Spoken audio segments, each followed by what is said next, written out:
নমস্কার বন্ধুরা, কেমন আছেন সবাই? আশা করি সবাই খুব ভালো আছেন, সুস্থ আছেন, আনন্দে আছেন।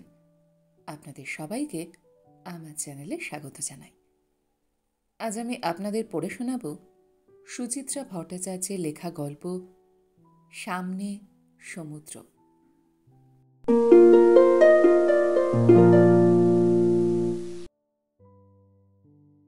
রাত্রে খাবার টেবিলে কথাটা পারল শ্রাবণী। তাতারের গরমে ছুটি তো শেষ হয়ে এলো, চলো না কোথাও একটু বেরিয়ে আসি। ধীমান রুটির সঙ্গে গোগ্রাসে একটা টিভি সিরিয়াল গিলছিল। নায়িকা গুপ্ত প্রেমিকের সঙ্গে অবিশ্বাস সেরে বাড়ি ফিরেছে। বাইরে থেকে কলিং বেল বাজিয়েই চলেছে অবিরাম। কেউ দরজা খুলছে না। মরিয়া হয়ে দরজায় জোর ধাক্কা দিতেই দরজা হাট। ড্রয়িং রুমের সোফায় গুলি খেয়ে পড়ে আছে নায়িকার স্বামী। এমন রুদ্ধশ্বাস সময়ে শ্রাবণীর বায়না ধীমানের কানে যাওয়ার কথা নয়, গেলও না।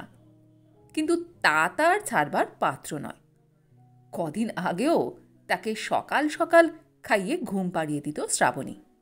আজকাল সে বাবা মার সঙ্গে খাবার টেবিলেই বসবে, আগে খাওয়া হয়ে গেলেও।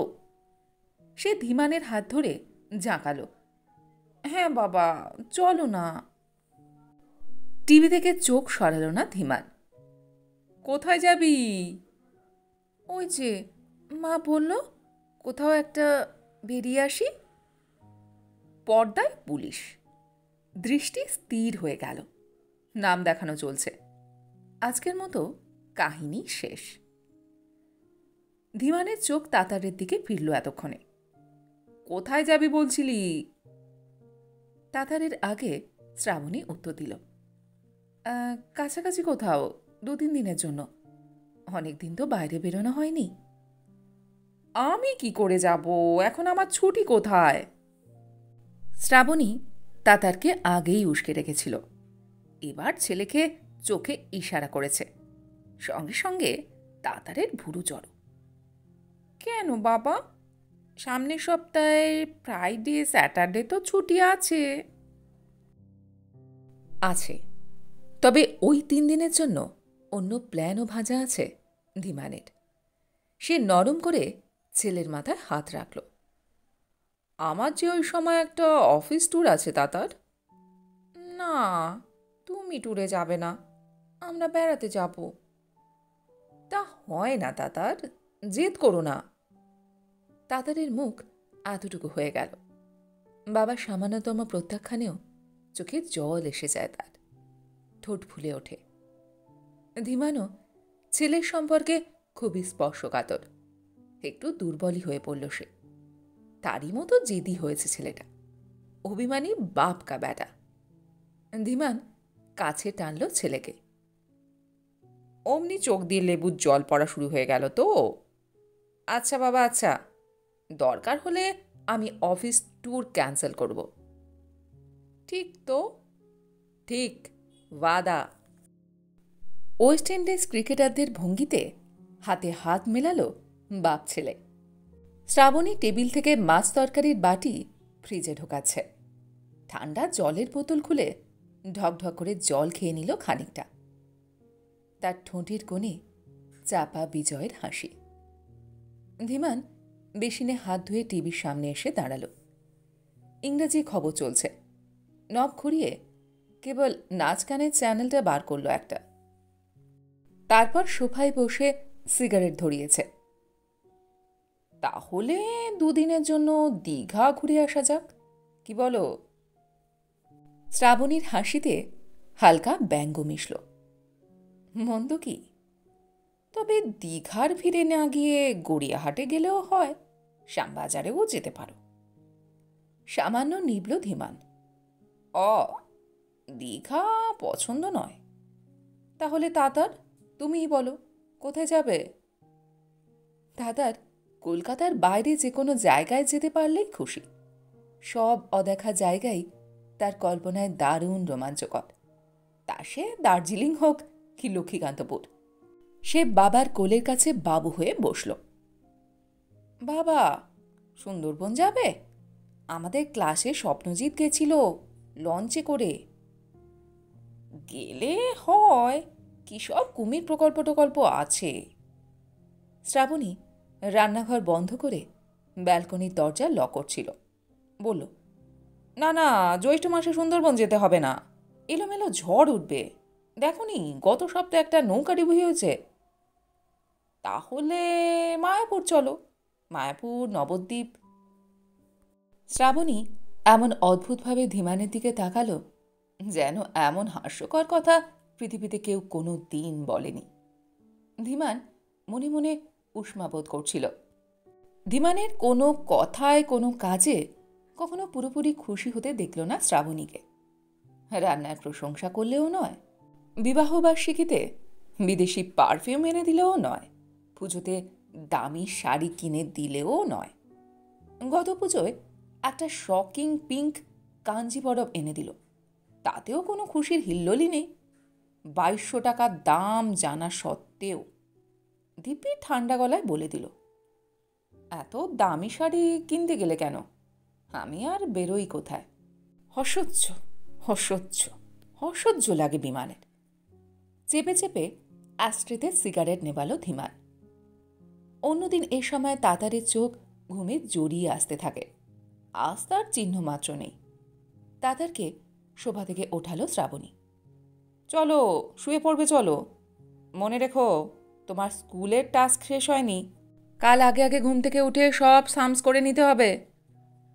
তাতার মার সঙ্গে বিশেষ সুবিধা করতে পারে না, তার যত বাইনাক্কা ধীমানের কাছে। যেতে যেতেও সে মরিয়া হয়ে জিজ্ঞাসা করল, তাহলে কোথায় যাচ্ছি বাবা? শ্রাবণী শান্ত স্বরে বলল, সে যাব একটা কোথাও নতুন জায়গায়। মাথাটা টিপটিপ করছিল ধীমানের। ভেজে রাখা প্ল্যান পুরো চৌপাট। ভাগ্যিস কিছু ফাইনাল করে ফেলেনি। যাকগে, একবার নয় বউ ছেলেকে নিয়েই ঘুরে এলো। ছেলে নিয়ে যাওয়ার সময় শ্রাবণী টিভি কমিয়ে দিয়ে গেছে। শব্দ এখন এত কম যে মনে হয় আলগা ভাসছে গানটা। ভাসন্ত সুরে দুলছে লাস্যময়ী যুবতী। ধীমান সেদিকে তাকিয়ে অন্যমনস্ক বারবার। ছুটিটা মারা গেল। শোয়ার ঘরের দরজা আস্তে টেনে শ্রাবণী ফিরেছে ধীমানের কাছে। ধীমান সামান্য অবাক। ছেলেকে শোয়াতে গিয়ে শ্রাবণী সাধারণত আর পারে না, নিজেও শুয়ে পড়ে, আর শুলেই সঙ্গে সঙ্গে ঘুম। ছেলে আঁকড়ে ঘাড় ঘুরিয়ে প্রশ্ন করল, কিছু বলবে? শ্রাবণী সোফায় হেলান দিল। তাড়া নেই, তোমার নাচ গান শেষ হোক। শব্দহীন বসে আছে দুজনে। 1 মিনিট, 2 মিনিট, 5 মিনিট। শ্রাবণী বুঝি এইভাবেই বসে থাকতে পারবে অনন্তকাল। ধীমান ক্রমশ চাপ অনুভব করছিল, চোরা মানসিক চাপ। অধৈর্য পায়ে নিজে গিয়ে টিভি বন্ধ করে এলো। বোর করো না, বলো কি বলবে। শ্রাবণী মিটিমিটি হাসছে। জায়গা ঠিক করে উঠতে পারলে না তো? বাজে বকো না, তোমারই তো কোনো জায়গা পছন্দ নয়। বিরক্তিটা গায়ে মাখল না শ্রাবণী। আমার একটা জায়গা ঠিক করা আছে। কোথায়? নাম বলবো না, সাসপেন্স। সে একটা দারুণ সাইট। রঞ্জনার বর গিয়েছিল। রঞ্জনাকে ধীমান একদম পছন্দ করে না। শ্রাবণীর কলেজের বন্ধু, গাগ করে চেঁচায়, অশ্লীল রসিকতা করে, সবসময় আলু থালু। বরটা ক্যাবলা দি গ্রেট, ওই বইয়ের ভয়ে সারাক্ষণ জুজু হয়ে থাকে। ধীমান মুখ বেঁকালো। তোমার রঞ্জনার টেস্ট হতো যেখানে কারি কারি খাবার পাবে সে জায়গায় ভালো বলবে। কোন জায়গার কথা বলেছে? দেওঘর, মধুপুর বুঝি? প্যাঁড়া, মুরগি, আম। না গো না, এই গরমে কেউ ওদিকে বেড়াতে যায়? ধীমান মনে মনে বলল, ওই ধ্বংসীটা সব পারে। মুখে বলল, ও যেখানে বলবে সেখানেই যেতে হবে। ওকে আগে বলো শাড়ি জামা ভালো করে পরতে শিখুক, নিজের বপু সামলাতে শিখুক, তারপর লোকজনকে। ওভাবে বলছো কেন? থাইরয়েডের প্রবলেম, একটু মোটা হয়ে গেছে, শরীর হাঁসফাঁস করে বলেই না। ওর থাইরয়েড, পিটুইটারি, অ্যাড্রিনালিন সব কিছুর গণ্ডগোল আছে। আছে তো আছে। শ্রাবণী উত্তেজিত হতে গিয়েও সামলে নিল নিজেকে। তুমি এবার বেড়ানোর জায়গা, বুকিং সব কিছুর ভার আমার উপর ছেড়ে দাও। যা ইচ্ছে করো, শুধু মনে রেখো শুক্র, শনি, রবি, তার বেশি নয়, সোমবারই আমাকে অফিস যেতে হবে। ধীমান হুমহাম করে বাথরুমে ঢুকে গেল। দড়াম করে বন্ধ করল দরজা। বাথরুম থেকে বেরিয়ে সোজা শোবার ঘর। সব দরজাই হাঁ হাঁ। একটা ভারী দীর্ঘশ্বাস গড়িয়ে এলো শ্রাবণীর বুক থেকে। লোকটা বাথরুমের আলোও নেবায় না। ঘরে ঢোকার আগে শ্রাবণীর কান্না পাচ্ছিল। বেড ল্যাম্পের নীলচে আলোয় ঘরটা যেন এক আধো অন্ধকার গুহা, আদিম, ভয়াল। বিছানা ছাড়ার পর থেকে নানা ফরমায়েশে মশগুল থাকে ধীমান। মুখ ফুটে বলবার দরকার নেই, মনে মনে ভাবলেই যথেষ্ট। হাতের কাছে সব হাজির, অন্তত 3 কাপ চা, হালকা কিছু পছন্দসই ব্রেকফাস্ট, বাজার এনে ফেলতে না ফেলতে সেভিং সেট, 9:30টার মধ্যে ভাত, নিখুঁত নিভাজ প্যান্ট শার্ট, ঘামের গন্ধহীন মোজা, প্রতিদিন আলাদা আলাদা রুমাল। এত নিঃশব্দে ধীমানের হাতে পৌঁছে যায় সব কিছু যে সেখানে শ্রাবণীর অস্তিত্বটা পৃথক করে টেরই পাওয়া যায় না। বাতাসের মতো শ্রাবণী যেন ছড়িয়ে আছে গোটা সংসারে, অবয়বহীন, কিন্তু আছে। ধীমান ছাড়াও সংসারে তার কাজ কম নয়। ছেলের পড়াশোনা, বই খাতা গোছানো, 9টার মধ্যে ছেলে স্কুলের জন্য তৈরি করা, ছেলের টিফিন, কাজের লোকের সঙ্গে ক্রমাগত লেগে থাকে প্রতিটি খুঁটিনাটি সামলানো, রান্নাবান্না, সব মিলিয়ে সংসারটাকে তেল মোবিল খাওয়া এক মসৃণ যন্ত্রের মতো চালানো। দেখলে মনে হয় যন্ত্রটা কেউ চালাচ্ছে না, নিজে নিজেই চলছে যন্ত্র। এত হুড়োহুড়ির মধ্যে সকালে কথাটা উঠল না। অফিসে গিয়ে বেড়ানোর প্রসঙ্গটা বেমালুম ভুলে গেল ধীমান। সে একটা বহুজাতিক প্রতিষ্ঠানের মাঝারি মাপের অফিসার।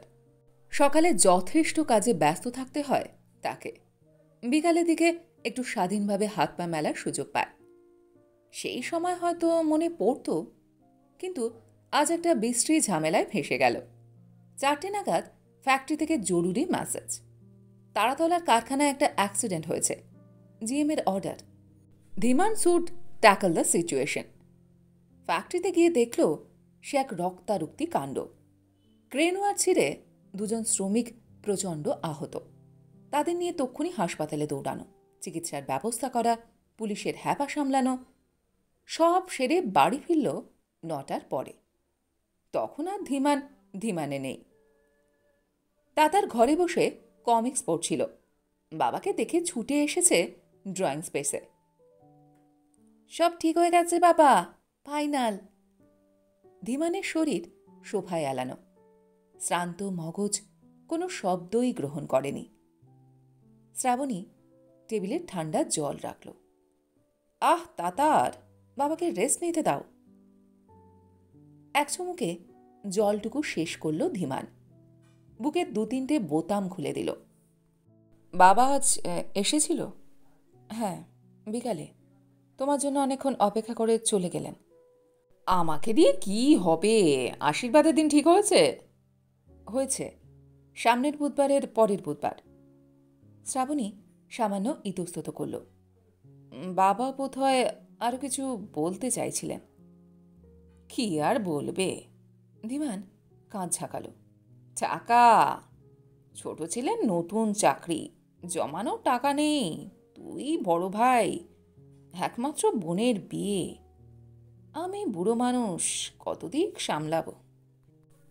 কথাগুলো তো মিথ্যে নয়। শ্রাবণী টেবিল থেকে গ্লাস তুলে নিল।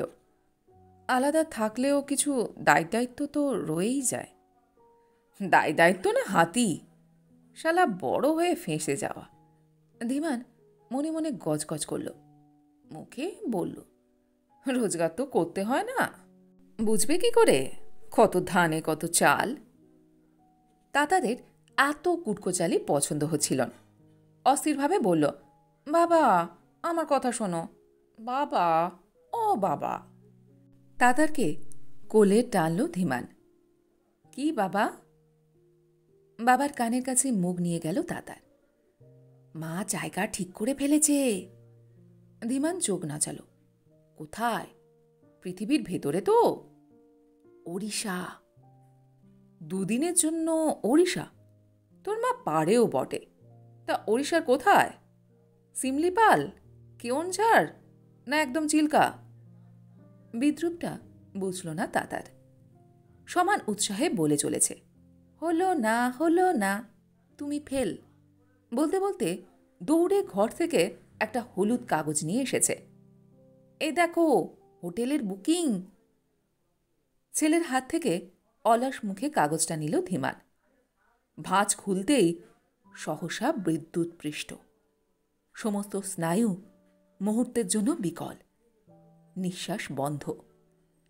লাল লাল লেখাগুলো চোখের সামনে কাঁপছে আগুনের শিখা হয়ে। ক্যাসোরিনা হলিডে রিসর্ট, চাঁদিপুর।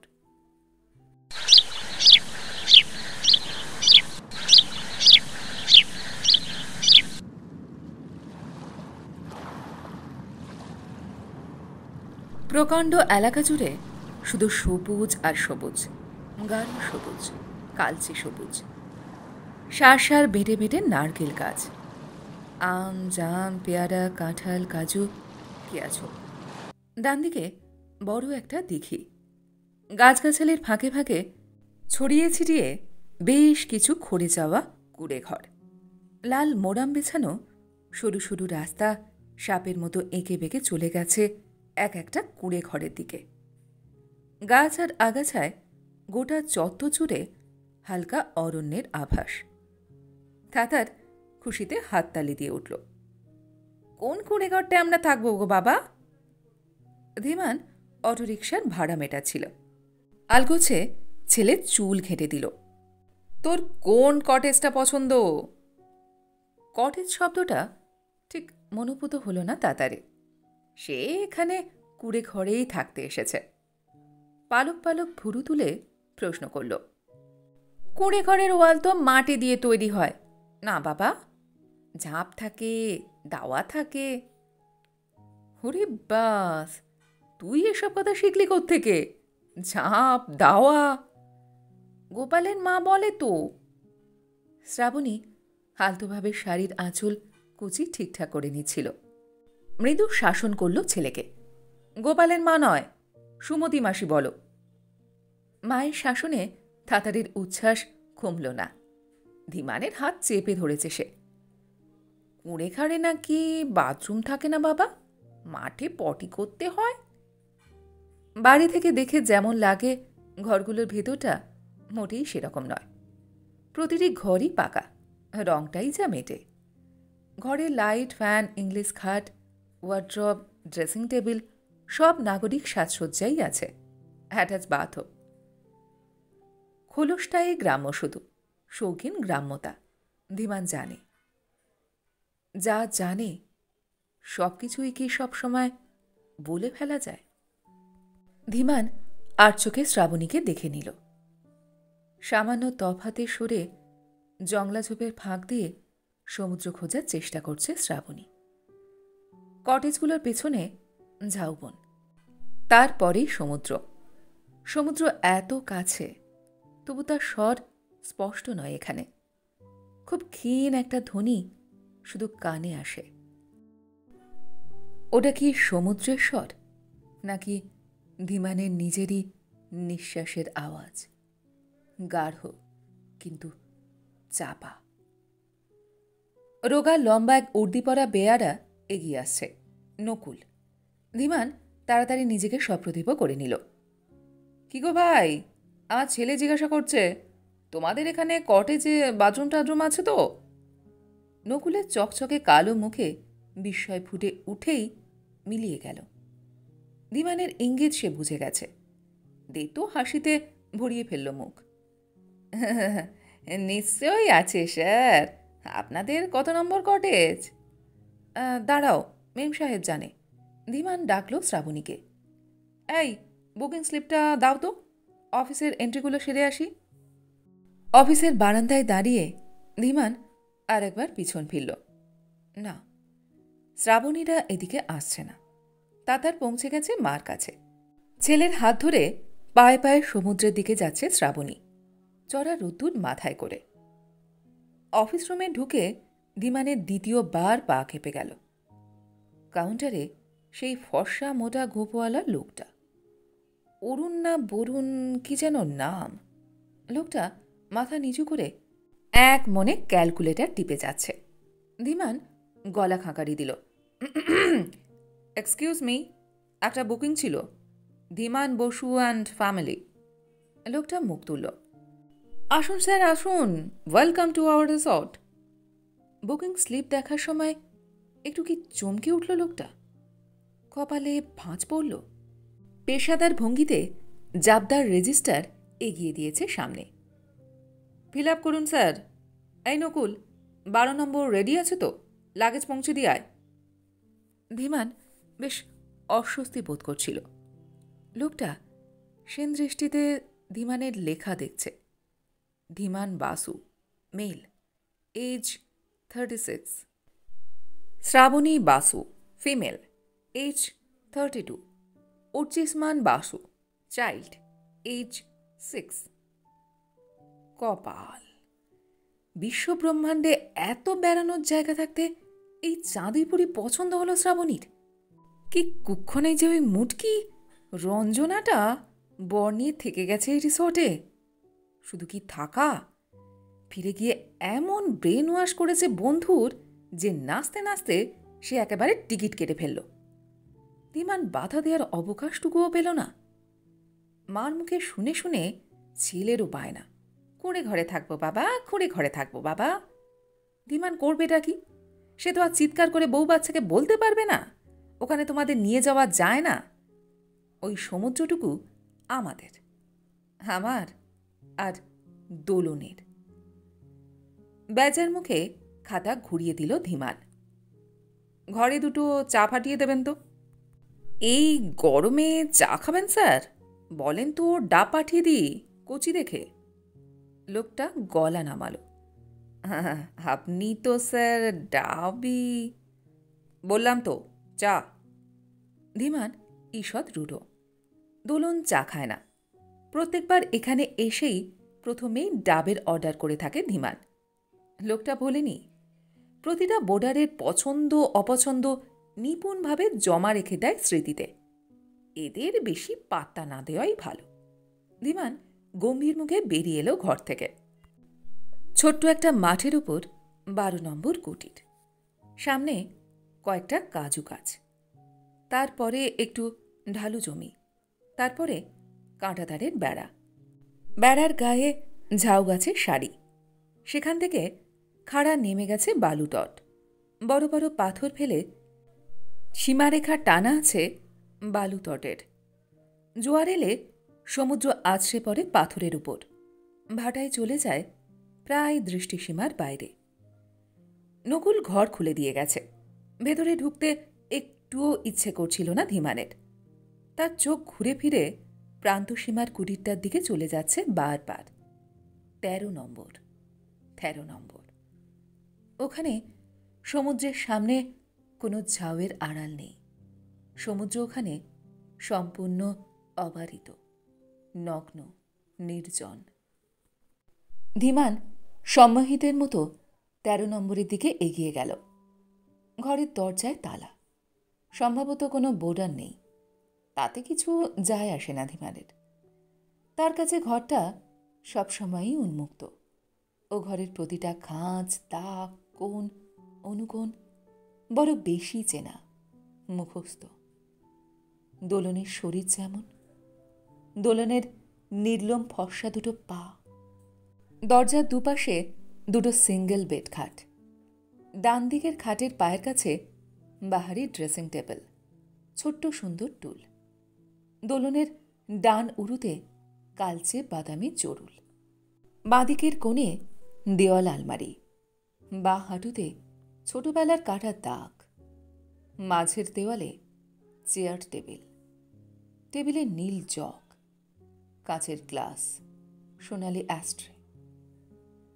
দোলনের পিঠের পরপর 3টে লাল তিল। দুঘাটের মধ্যিখানে সরু লম্বা চটের কার্পেট। উপর হয়ে শুয়ে থাকা দোলনের শিরদাঁড়ায় রহস্যময় গভীর খাঁজ। চোখ বুজে অনুপঙ্গ বর্ণনা করে যেতে পারে ধীমান।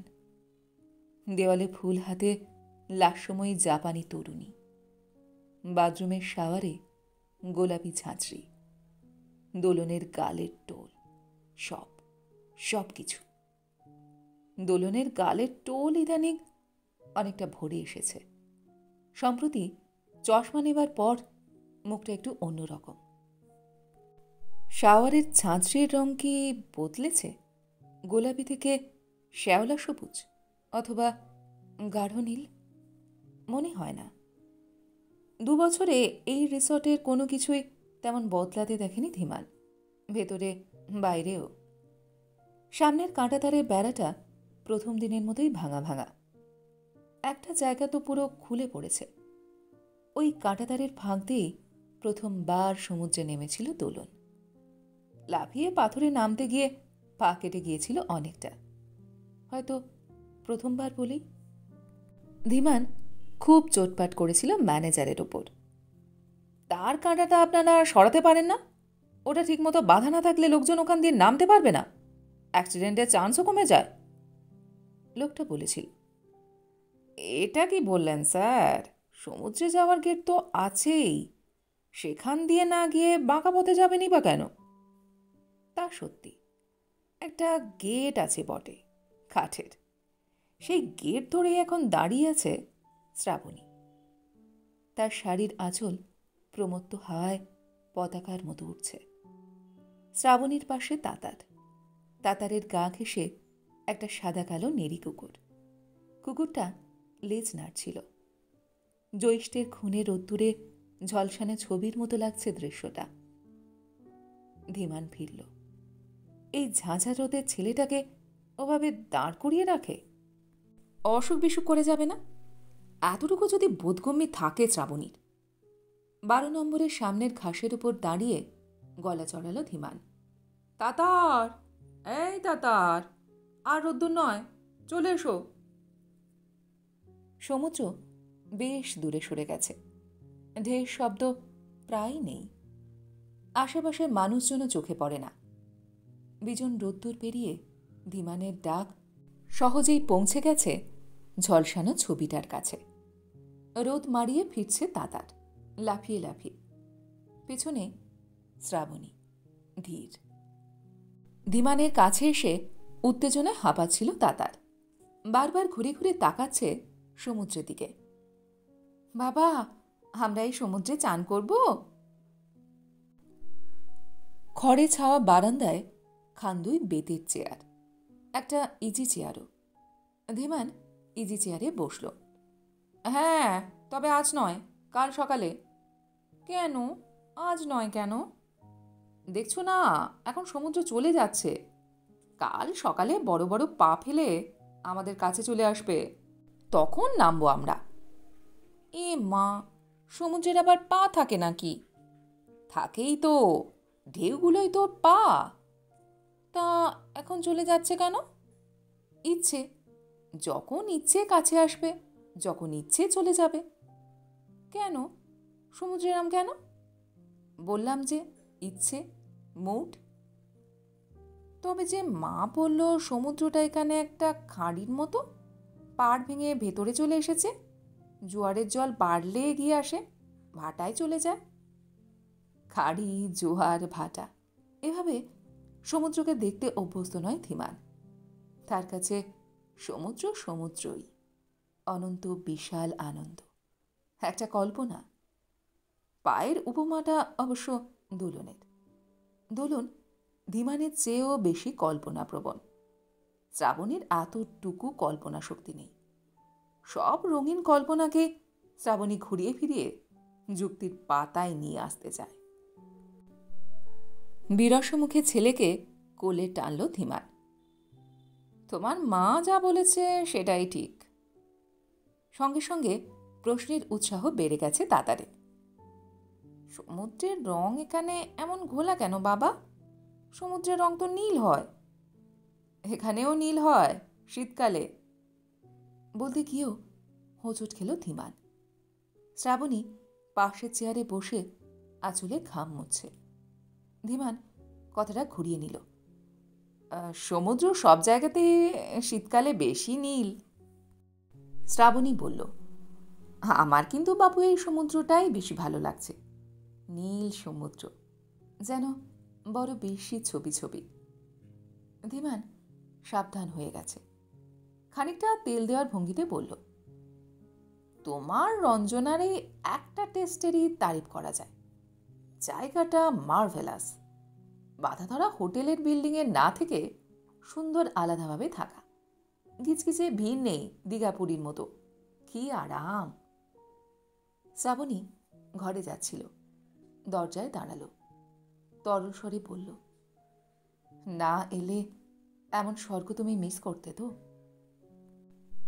চা এসে গেছে। নকুল নয়, টেরা মেঘনাদ পর থেকে চা ঢেলে দিল দুজনকে। আপনাদের মিলটা বলে দেবেন স্যার। মেঘনাদের মুখের দিকে তাকালো না ধীমান। কি পাওয়া যাবে? Fish, chicken. আমি চিকেন খাবো বাবা। তাহলে 3টে চিকেনই বলে দিই, কি বলো? শ্রাবণী কাপ হাতে বাইরে এলো। আমি মুরগি খাবো না, মাছ। জানা কথা। শ্রাবণীর সঙ্গে ছোটোখাটো পছন্দগুলো আর মিলতে চায় না আজকাল। ধীমান যদি মাখন চায়, শ্রাবণী চাইবে জ্যাম জেলি। শ্রাবণী দেওয়ালে ক্রিম রং চাইলে হালকা নীল ভালো লাগতে থাকে ধীমানের। একমাত্র ছেলের সঙ্গেই ধীমানের যা মতের মিল। ওই ছেলের টানেই না শ্রাবণীর সঙ্গে সম্পর্কটা জিইয়ে রাখা। মেঘনাদ অর্ডার নিয়ে চলে যাচ্ছিল। কি ভেবে দাঁড়িয়ে পড়ল। খাবার কি রুমেই দিয়ে যাব স্যার? কেন রুমে কেন? তোমাদের ডাইনিং হল আছে না? সে তো আছেই।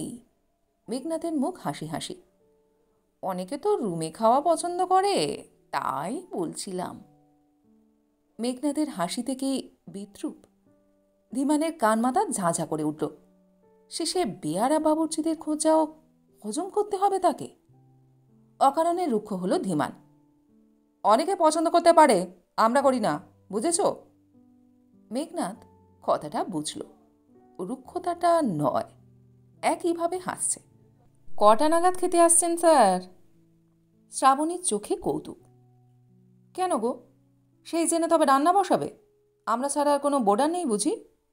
তেমন আর কই, গত হপ্তাতেও সব ফুল ছিল। আজ 3, 5, 7, 8, 11 ছাড়া সব ফাঁকা। কাল অনেকে আসবে। গুম গুম করে পরপর কয়েকটা চাপা আওয়াজ হলো। তাতারের চোখ পলকে গোল গোল। কিসের শব্দ বাবা? সমুদ্র পার ভাঙছে? দূর বোকা। শ্রাবণী হেসে ফেলল। এখানে মিলিটারির গুলিগোলা টেস্ট হয়। ফাঁকা জায়গায় পরীক্ষা করে দেখা হয় কোন গোলা কত দূর যায়। আগুন জ্বলে? কে জানে, হয়তো জ্বলে, হয়তো জ্বলে না। শ্রাবণী ঘরে চলে গেল। তাতার ঢাল বেয়ে নেমে গেছে কাঁটা তারের কাছে, 13 নম্বরের সামনে। দুহাতে লগবগে খুঁটিটা ধরে নাড়ছে প্রাণপণ। একটা কাঠঠোকরা অনেকক্ষণ ধরে একটানা শব্দ বাজিয়ে চলেছে। পাশের ঝাঁকড়া গাছে কোথাও লুকিয়ে আছে পাখিটা। দেখা যায় না তাকে, শুধু শব্দ শোনা যায়, ঠক ঠক ঠক ঠক। শ্রাবণী ঘরে টুকটাক গোছানো কাজ সারছে। সাবান, শ্যাম্পু, তোয়ালে, চিরুনি রাখল জায়গা মতো। ধীমানের পাজামা পাঞ্জাবি বিছানার ওপর, তাতারের জামা প্যান্টও। শাড়ি জামা কাঁধে ঝুলিয়ে বারান্দায় এলো। তাতার, চান করবে এসো। বাবা থাকলে তাতার মার কথা কানেই তোলে না। শ্রাবণী আবার ডাকল, তাতার, তাতার, 1টা বাজে, আর হুড়োহুড়ি নয়। ধীমান ঝাউবনের ফাঁক দিয়ে সমুদ্র দেখছিল। সমুদ্র এখন খুব দ্রুত পিছোচ্ছে। মধ্যাহ্ন সূর্যের দাপটে চতুর্দিক কেমন ধোঁয়া ধোঁয়া। একটানা তাকিয়ে থাকলে ঘোর লেগে যায়। সজোরে মাথা ঝাঁকিয়ে ঘোরটা কাটালো ধীমান। যাও না, নিজে গিয়ে ধরে নিয়ে এসো না, কাঁটায় হাত পা কাটবে যে। এই কদিন আগে কাঁচে পা কেটে এলো। হোমা, তোমার মনে আছে? শ্রাবণী হঠাৎই যেন থমকেছে। ধীমান চুপ করে গেল। ছেলের কিছু হলে শ্রাবণীকে একাই ছোটাছুটি করতে হয়, সে স্কুলেই হোক আর ডাক্তারখানায়। সে কথাটা আকার ইঙ্গিতে মাঝে মাঝেই ধীমানকে স্মরণ করিয়ে দেয় শ্রাবণী। ধীমান গায়ে মাখে না, কিন্তু এই মুহূর্তে কথাটা বুঝি একটু বিঁধল তাকে। পিছনে 8 আর 7 কটেজ দুটোতে এক দঙ্গল লোক ফিরছে থেকে। হঠাৎ হৈ হৈ কোলাহলে পাশের গাছের কাঠঠোকরাটা চমকে থামল। এতক্ষণে নির্জনতা ছিঁড়ে গেছে। শ্রাবণী তাতারকে ধরে এনে দাঁড়িয়েছে সামনে। ওই কটেজটা কি দারুণ, তাই না গো? সামনেটা পুরো ফাঁকা, ঘর আর সমুদ্র, মাঝখানে আর কিছু নেই। ধীমান প্রাণপণ চেষ্টায় 13 নম্বরের দিকে উদাস তাকাল। তবে একটু বেশি ফাঁকা। ওটা তো খালি আছে, দেখো না, ম্যানেজারকে বলে ওখানে শিফট করা যায় কিনা। রাত্রির বেলা ভীষণ ভালো লাগবে।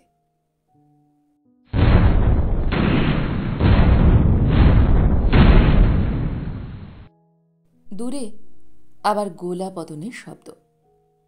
ধীমানের গলা কেঁপে গেল। না, অত ফাঁকা ভালো না, রাতে সাপ খুব বেরোতে পারে। দোলনের সঙ্গে ধীমানের পরিচয় তেমন নতুন নয়, আবার খুব পুরনোও নয়। ধীমানদের অফিসের ফ্লোরে LICর একটা ব্রাঞ্চ আছে। সেখানে প্রায়ই আসতো দোলন, বছর 3 আগে। লিফটে করিডোরের গেটে বেশ কয়েকবার চোখ পড়েছিল ধীমানের। চোখে পড়ার মতোই চেহারা, বাঙালি মেয়েদের তুলনায় দীর্ঘাঙ্গী, ছিপছিপে কিন্তু ভরাট স্বাস্থ্য, স্নিগ্ধ মুখশ্রী, টানা টানা চোখ, মসৃণ ত্বক। বয়স বড়জোর 24-25। একবার থাকালে দ্বিতীয়বার চোখ চলে যাবেই। সুযোগ বুঝে একদিন আলাপ করে ফেলল ধীমান। কিছু মনে করবেন না, আপনাকে প্রায় এসে দাঁড়িয়ে থাকতে দেখি। আপনার কি কোনো পলিসি আটকে আছে? সুন্দরী মেয়েরা সাধারণত নিজেদের সম্পর্কে যথেষ্ট সচেতন থাকে, রাস্তাঘাটের আগ্রহী পুরুষদের সম্পর্কেও। কিন্তু দোলন সেদিন বড় বিষণ্ণ ছিল, অন্যমনস্ক। আপন মনেই বলে ফেলেছিল, রোজই এসে ফিরে যাচ্ছি, রোজই কিছু না কিছু নতুন কাগজ চায়। ম্যাচিওরড পলিসি না, অ্যাক্সিডেন্ট ক্লেম। মেডিকেল সার্টিফিকেট চাইলো, দিলাম। হসপিটালের কাগজপত্র নিল, এখন বলছে ওসবে হবে না, ওরা নিজেরা মেডিকেল বোর্ড বসাবে। দোলনের স্বরে এমন কান্নার আভাস নাড়া খেয়ে গিয়েছিল ধীমান। উদ্বিগ্ন মুখে বলেছিল, আমার এখানে 2-3 জন চেনা জানা আছে, বলেন তো কথা বলে দেখতে পারি। কাজ হবে বলে মনে হয় না, শেষ পর্যন্ত বোধহয় বাবাকে আবার টানাটানি করতেই হবে। আপনার বাবা? স্পাইনাল কর্ড ভেঙে গেছে বাস থেকে পড়ে। দোলনের চোখের কোলে অশ্রুবিন্দু টলটল। আর কোনোদিন বাবা বিছানা ছেড়ে উঠতে পারবে না। তরঙ্গহীন বিস্তীর্ণ জলরাশির দিকে উদাস তাকালো ধীমান। কেন যে সেদিন সেই অশ্রুবিন্দু দেখে ফেলেছিল সে, না দেখলে হয়তো জীবনের ধারাটা একই খাতে বয়ে যেত। অফিস, সংসার, স্ত্রী, পুত্র, একঘেয়ে ভ্যাতভ্যাতে। বিকেলে সমুদ্র বহু বহু দূরে সরে গেছে। পড়ে আছে শুধু একটা শান্ত জলস্তর। এখন অগভীর, কোথাও পায়ের চেটুটুকু ডোবে, কোথাও গোড়ালি, কোথাও হাঁটু। দীঘিন বাতাসে জলস্তর কাঁপছে মৃদু মৃদু। ভেজা বালি কখনো পাথরের মতো কঠিন, কখনো বা পিচ্ছিল কাদা। কিনারার কাছে পরপর কয়েকটা কালো খুঁটি, জলে আদ্রবা। খুঁটিতে বসে সমুদ্রকে পাহারা দিচ্ছে গোটা কয়েক স্থির বক।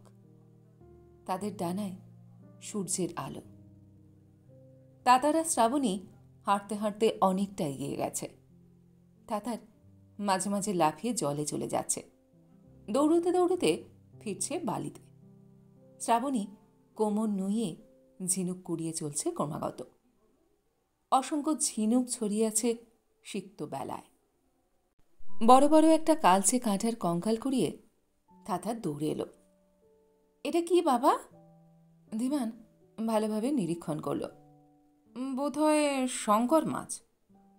শঙ্কর মাছের তো লম্বা লেজ থাকে, চাবুক হয়। ধীমান হাসল। চাবুকটা খসে গেছে। এটা আমি বাড়ি নিয়ে যাব বাবা। ইস! ধীমান নাক কোচকাল।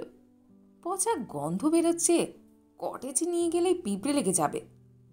না, আমি এটা নিয়ে যাব, রোদ্দুরে শুকিয়ে নেব। কঙ্কালে লেগে থাকা পচা গলা অবশেষ শুধু শুকিয়ে নিলেই শুদ্ধ হয় না, পচা অংশ নির্মম হাতে চেঁচে ফেলে দিতে হয়। এটা নিয়ে তুই কি করবি? এটা আমার কালেকশন। আমি এটা রং করে ডাইনোসর বানাবো।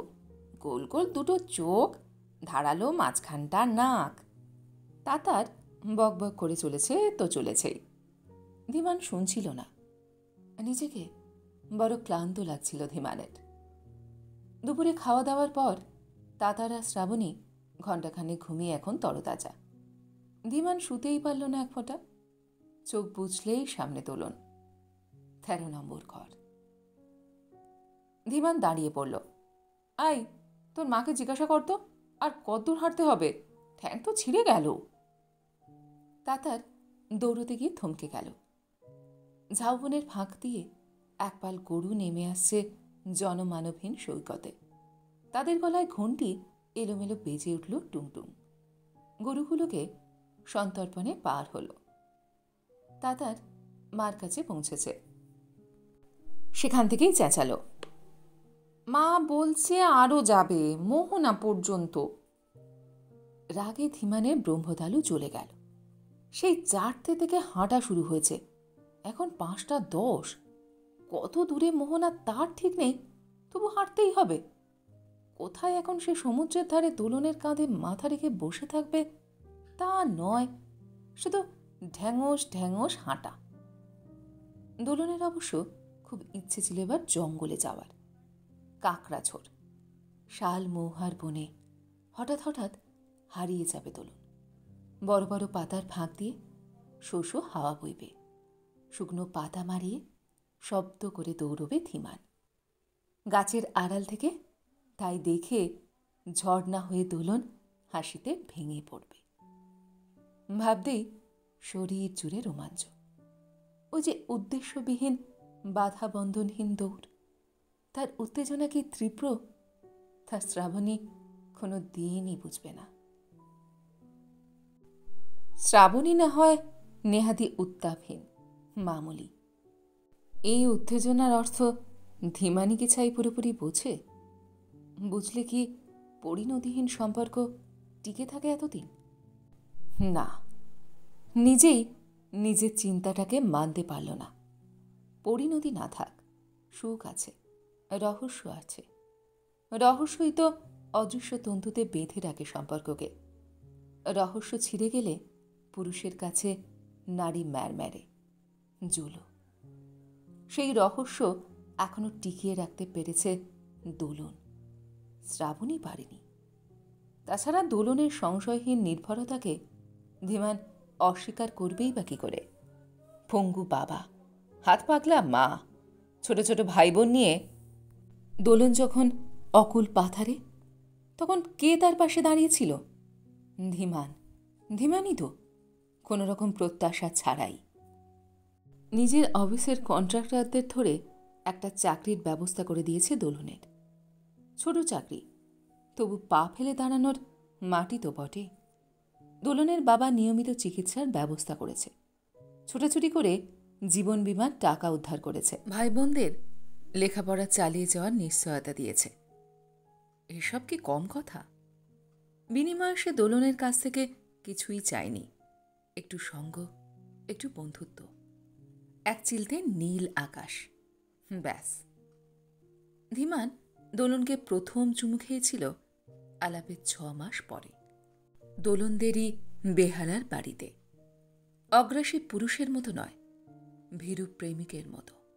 তারও অনেক পরে, প্রায় বছর দেড়েকের মাথায়, দোলন বলেছিল, আমাকে কদিনের জন্য একটু বেড়াতে নিয়ে যাবে, খোলা হাওয়ায়, কোনো ফাঁকা জায়গায়।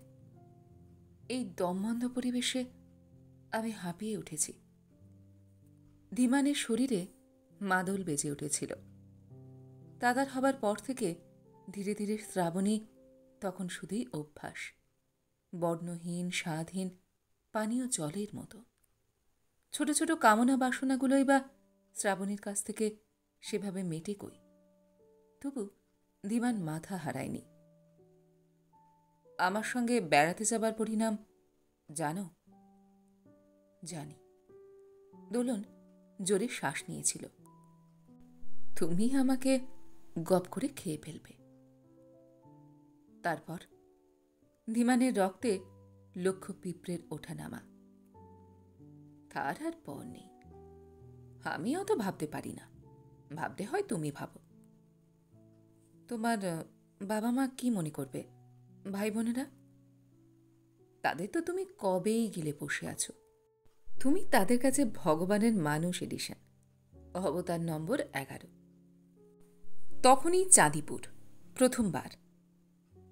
শরীর শরীরের স্বাদ পেলে কি আর তাকে বেঁধে রাখা যায়? দু একবার লুকিয়ে চুরিয়ে ডায়মন্ড হারবার, ফুলেশ্বরের বাংলো, অথবা কলকাতারই কোনো হোটেলের নির্ভৃতি, আর বারবার এই চাঁদিপুর, ওই বাধা ধরা 13 নম্বর কটেজ। একটু সময় কুড়িয়ে পেলেই শান্ত নির্জন ওই একটেরে কুঠিরটা যে কি ভয়ঙ্করভাবে টানে ধীমানকে। রাত বাড়লেই এই কুঠির ক্রমশ বিচ্ছিন্ন দ্বীপের মতো মায়াবী হয়ে ওঠে। একটানা সমুদ্রের ডাক, ঝিঝি পোকার শব্দ, আর নোনতা বাষ্প চাঁদের আলোয় মাখামাখি হয়ে উঠতে থাকে কুঠিরের চারপাশে। দোলন বলে, তুমি কিন্তু এই কটেজটাতে অবসেসড হয়ে আছো। দোলনের আর্দ্র মুখ থেকে নুনটুকু মুছে নেয় ধীমান। তুমি এখানে জোরে নিঃশ্বাস নাও, একটা অন্য পৃথিবীর গন্ধ পাবে। দোলন খিলখিল হাসে, শ্বাস টানে জোর জোর। পাচ্ছি আষ্টে গন্ধ। আরো জোরে জোরে শ্বাস নাও। পাচ্ছি ঘামের গন্ধ। আরো জোরে। শ্বাস টানতে গিয়ে দোলনের শরীর বেলুনের মতো ফুলে ওঠে। পাচ্ছি বিপদের গন্ধ। বিপদ কিসের? কটেজ নম্বরটা মনে রেখো মশাই, আনলাকি 13। শ্রাবণী দূর থেকে হাত নেড়ে ডাকছে ধীমানকে। ধীমান গলা ফাটিয়ে চেঁচালো, কি?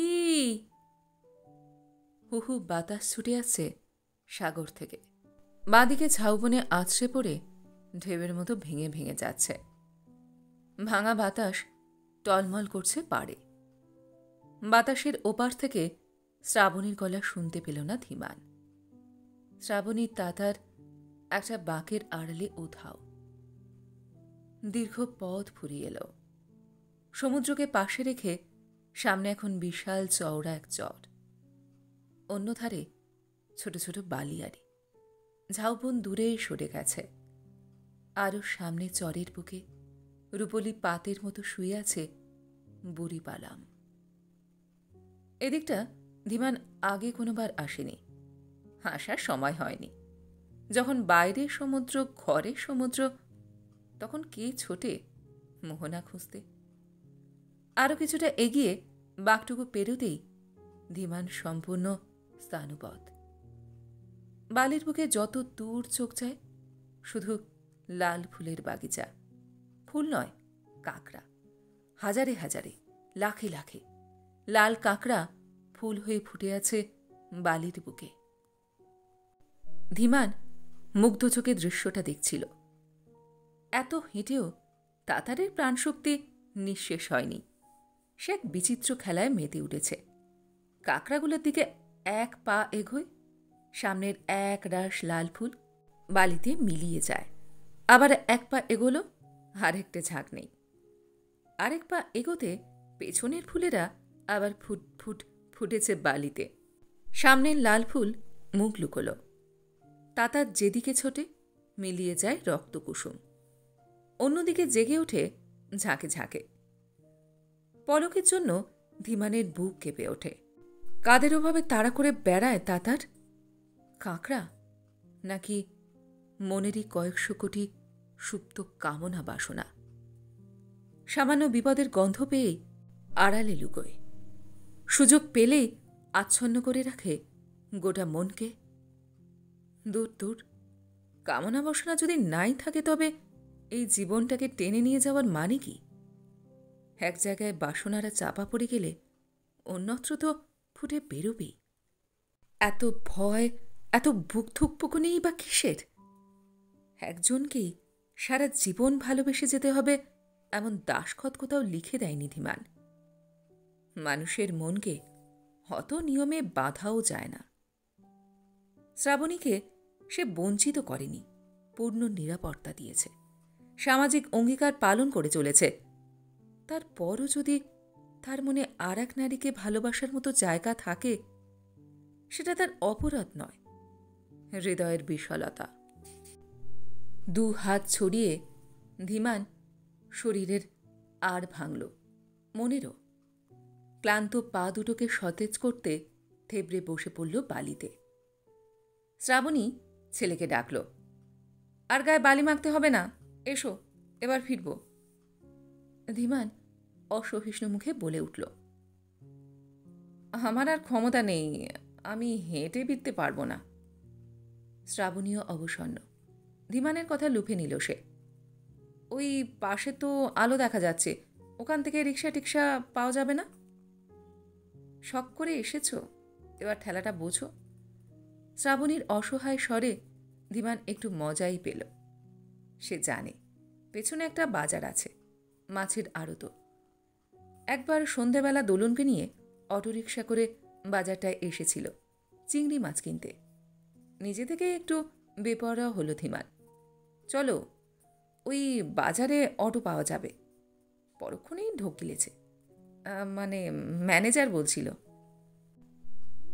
ফেরার পথে বাবা মার মাঝখানে ঘুমিয়ে পড়েছে তাতার। অন্ধকারে ভাঙাচোরা রাস্তা ধরে টলতে টলতে যাচ্ছে অটোরিকশা। হেডলাইটের আলোয় যেটুকু আলোকিত হয় সেইটুকু রাস্তায় দেখতে পাচ্ছিল ধীমান। দুধারে ঘন কালো কেয়াঝোপ। বাজারের আষ্টে গন্ধ এখনো তাড়া করে আসছে গাড়িটাকে। দূরে বড় বরফ কারখানার আলো ঝলমল করে উঠল।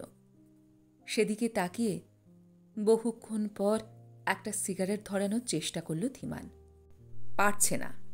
দমকা হাওয়ায় আগুন জ্বলেই নিভে যায়। পরপর কয়েকটা কাঠি নষ্ট হল, তবু চেষ্টা করছে ধীমান। সিটে মাথা ঠেকিয়ে শ্রাবণী চুপচাপ বসে আছে। হঠাৎ বলে উঠল, তোমার সঙ্গে আমার একটা কথা ছিল। ধীমানের হাত থেকে দেশলাইটা খসে পড়ে গেল। শ্রাবণী দেখেও দেখল না, তার চোখ বাইরে স্থির। রূপলী নদী অন্ধকারে আবার ফিরে এসেছে পাশে, সঙ্গে সঙ্গে চলেছে। মাঝে মাঝে নদীতে আলোর বিচ্ছুরণ। নদী জলে থই থই রূপালী পাত এখন দুঃখী। চলো চলো। শ্রাবণী নদী দেখছিল। 7 নম্বর কটেজের সামনে রাতের আসর জমজমাট। 2 মেয়ে, জামাই, বাপ, মা, 2-3টে গুড়ি গুড়ি বাচ্চা কিচমিচ করে চলেছে সামনে। তাদের সঙ্গে শ্রাবণীও। শ্রাবণীকে পাকড়াও করে বয়স্ক ভদ্রলোক হাত পা নেড়ে কী সব বলছে। সকলে হেসে খুন। মত্ত বাতাস ঝিম মেরেছে সহসা। সঙ্গে সঙ্গে একটা সামুদ্রিক গরম ঝাঁঝিয়ে উঠেছে। ভ্যাপসা, চিটচিটে। ধীমান বারান্দায় বসে ঘামছিল।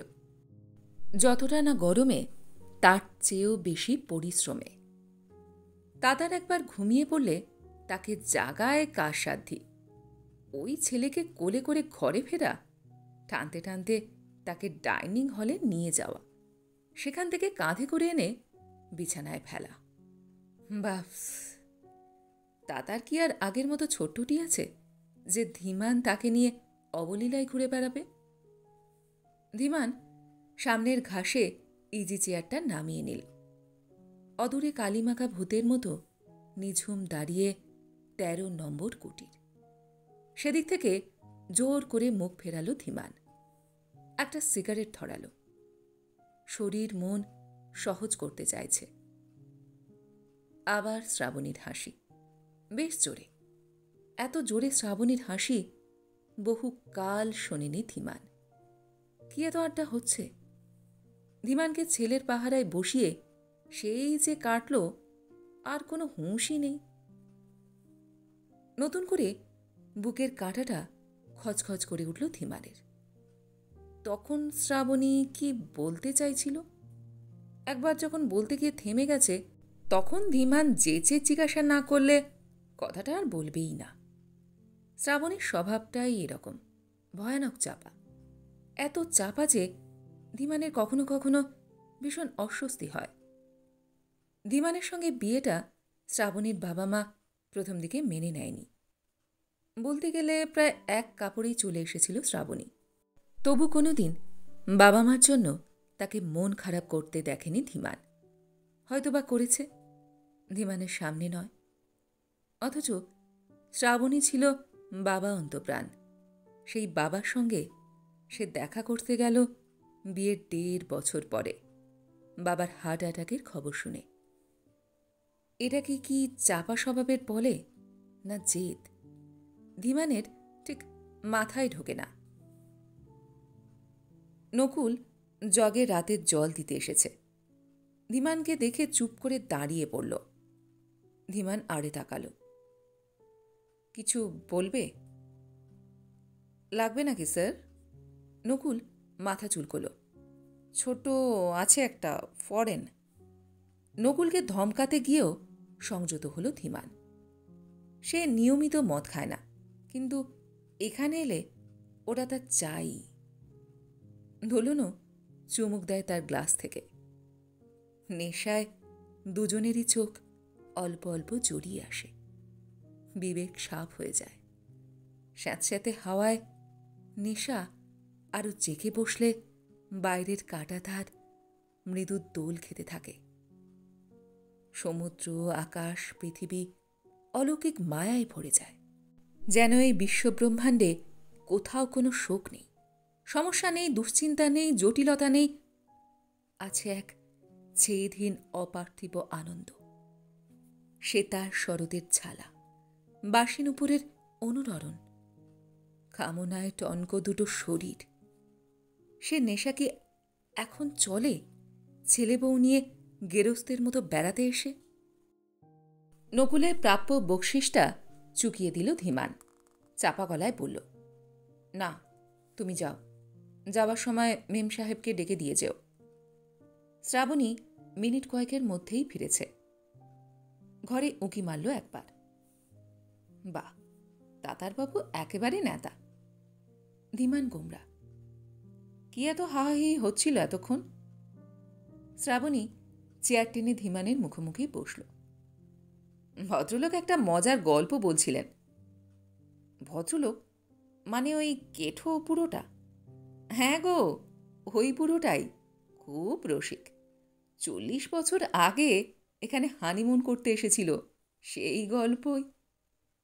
মেয়ে জামাইদের সামনে তোমাদের সঙ্গে হানিমুনের গল্প? ছি! সর্বদা কথার এমন বাজে মানে করো কেন বলো তো? নাতি নাতনি হয়ে গেলে মেয়ে জামাই বন্ধুর মতো হয়ে যায়। শ্রাবণী আলতো পা দোলাচ্ছে।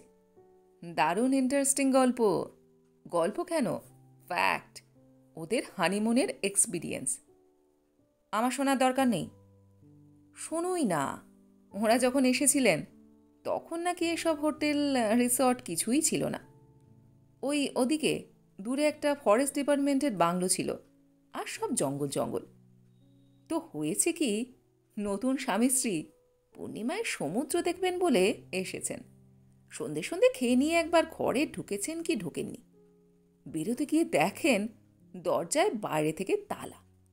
চিৎকার, ডাকাডাকি, দরজা ধাক্কা, কিছুতেই দরজা খোলে না। থেকে থেকে খালি মাতাল চৌকিদারটার হুঙ্কার শোনা যায়, খবরদার, হুঁশিয়ার। নতুন বউ তো কেঁদে কেটে একসা। এই বুঝি ঘরে ডাকাত পড়ে, এই বুঝি কেউ খুন করতে আসে, কোনো হিংস্র জানোয়ার দরজা ভাঙে। ভদ্রলোকও বউকে সান্ত্বনা দিতে গিয়ে কেঁপে কেঁপে উঠছেন। একবার দরজার ফাঁক দিয়ে উঁকি মারেন, একবার স্ত্রীর মাথায় হাত বোলান। আমি আছি না, ভয় কিসের? তা ভয়ে ভয়ে রাত তো কোনো মতে কাটল। শেষে ভোর হতে সব ভয়ের অবসান করে তালা খুলে গেছে। চৌকিদার চাবি হাতে দাঁত বার করে হাসছে। বকশিসটা দিন বাবু, এবারকার মতো আপনাদের প্রাণে বাঁচিয়ে দিলাম। ধীমান ব্যঙ্গ না ছুড়ে পারল না। কেন, সমুদ্র থেকে বাঘ উঠেছিল নাকি? ভদ্রলোকও তো ভেবেছিলেন ওই রকমই কিছু অঘটন ঘটেছে। পরে শোনেন অন্য কথা, কি না, পূর্ণিমার রাতে সমুদ্র নাকি এত অপরূপ হয়ে ওঠে, মানুষ সেই সৌন্দর্য সহ্য করতে না পেরে পাগল হয়ে যায়। জলে নেমে আত্মহত্যাও করে অনেকে। ভাবো অবস্থা। সেই জন্যই চৌকিদার বাইরে থেকে সবাইকে তালা বন্ধ করে। ইস, যে সৌন্দর্যের জন্য আসা, তারই ভয়ে দুজনকে। ধীমান বলল, ছাড়ো তো, যত সব গুলগপ্প। শ্রাবণী বলল, গুলই হোক আর গল্পই হোক, ব্যাপারটা কি আইরনিক্যাল না? তাছাড়া একটা মজাও আছে, তাই শুনেই তো হাসছিলাম। মজা এর পরেও? হ্যাঁ, মজা। ভদ্রলোকের তখন নাকি তাকড়াই গোঁফ ছিল একটা। সেই গোঁফের ভয়ে নতুন বউ ঠকঠক করে কাঁপত, সহজে কাছে ঘেঁষত না। হানিমুনে এসেও জড়সড় হয়েছিল ভয়। তা সেই যে সে রাতে আরো বেশি ভয় পেয়ে বরের হাত চেপে ধরল। অমনি বর সম্পর্কে ভয় ভ্যানিস। আর ভদ্রলোকেরা নাকি সেদিন থেকে দুর্দশা শুরু। ওই চেপে ধরা হাত এক চুলও কোথাও নড়তে দেয় না স্বামীকে। ভদ্রলোক মজা করে বলছিলেন ঠিকই, কিন্তু চোখে মুখে কি স্যাটিসফ্যাকশন, সুখ। চাঁদ নেই, আকাশ লাল হয়ে উঠেছে। সমুদ্রের একেবারে শেষ প্রান্তে ছোট ছোট বিদ্যুতের ঝিলিক। হঠাৎ হঠাৎ আলো হয়ে উঠছে ঝাউবন। তারপর যে আঁধার, সেই আঁধার। ধীমান সহসা প্রশ্ন করল, তখন তুমি কি বলবে যেন বলছিলে? উচ্ছল শ্রাবণী দুম করে চুপ মেরে গেল, অন্যমনস্ক হঠাৎ। ধীমান অধীর হয়ে উঠেছিল। কি হলো, বলবে তো? শ্রাবণী সময় নিচ্ছে। উঠে ঘর থেকে জল খেয়ে এলো। আমি একটা চাকরি পেয়েছি। বড় পাথরটা সরে গেল ধীমানের বুক থেকে। না, চতুরতায় কোনো ফাঁক নেই তার। নিশ্চিন্ত মুখে বিস্ময় ফুটল। চাকরি? কি চাকরি? বিরাট কিছু নয়, একটা স্কুলে, প্রাইমারি স্কুলে। হঠাৎ চাকরির কি দরকার পড়ল? আশঙ্কা সরে যেতেই ধীমানের অধিকারবোধ চাঙ্গা। তোমার হাত খরচে কম পড়েছে? উত্তর দিতে গিয়ে শ্রাবণী ভাবল সামান্য। তা নয়, নিজের তো একটা রোজগার থাকা ভালো। অনেক দিন ধরে চেষ্টা করছিলাম, জুটে গেল একজনের ব্যাংকিংয়ে, সামনের মাসে জয়েনিং। তা একদিন পর চাকরি করতে দৌড়লে সংসারের কি হবে? তাতার ওসব নিয়ে তোমাকে ভাবতে হয়েছে কোনো দিন? ভাবনা তো আমার। ধীমান এবার যথেষ্ট ক্ষুণ্ণ। স্ট্রেট বলে দিচ্ছি, আমার মত নেই। এরপর তুমি যা ভালো বোঝো। 2-1 সেকেন্ড পর ধীমান আবার প্রশ্ন করল, মাইনে কত দেবে? সব মিলিয়ে 1000-2। শ্রাবণী চোখ তুলল, খুব কম। অন্ধকারে ভুরু কোচকাল ধীমান, উত্তর দিল না। ধীমান স্বপ্ন দেখছিল। একটা মত কিভাবে যেন ঢুকে পড়েছে তার ঢাকুরিয়ার ফ্ল্যাটে। এলোবাথেরি উঠছে, ঠক্কর খাচ্ছে এ দেওয়ালে সে দেওয়ালে, থেমে থাকা পাখায় সিলিংয়ে। ওইটুকু মথের টানায় কি জোর! দেওয়াল কেঁপে উঠল। জানলায় শব্দ ঝনঝন, তীব্র থেকে তীব্রতর। এত উচ্চগ্রামের শব্দ পৌঁছেছে যে কানে তালা লাগবার জোগাড়। ধীমান মতটাকে তাড়াতে চাইছিল, পারল না। হঠাৎ কোথা থেকে কনকনে বাতাস এসে কুঁকড়ে দিল শরীর। শীত করছে, ভীষণ শীত। শব্দ আর শীতের অভিঘাতে ধীমানের ঘুম ছিঁড়ে গেল। ধর্মার করে বিছানায় উঠে বসেছে। চোখ খুলেও প্রথমটা বুঝতে পারল না সে এখন ঠিক কোথায়।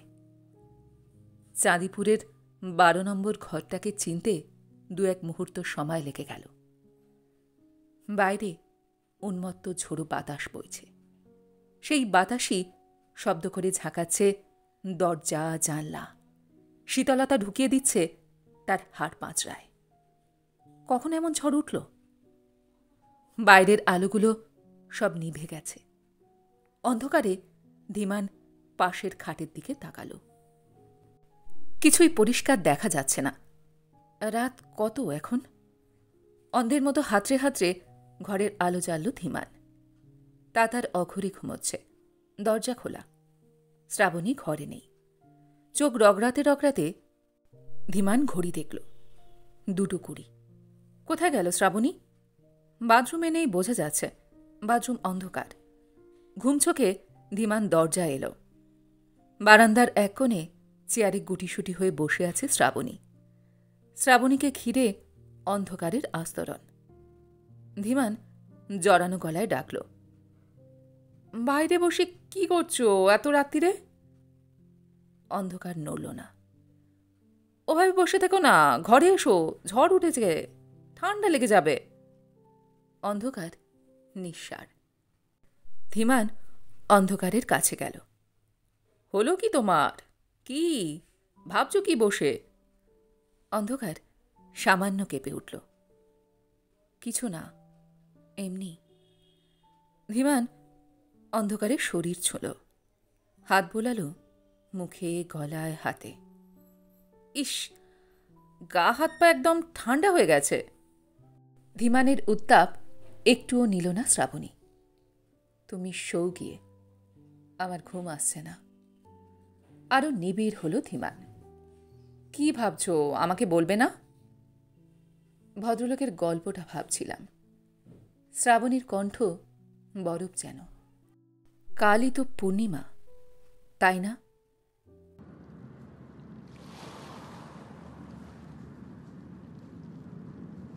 বড়সড় একটা ঢেউ ধেয়ে আসছিল তাতারের দিকে।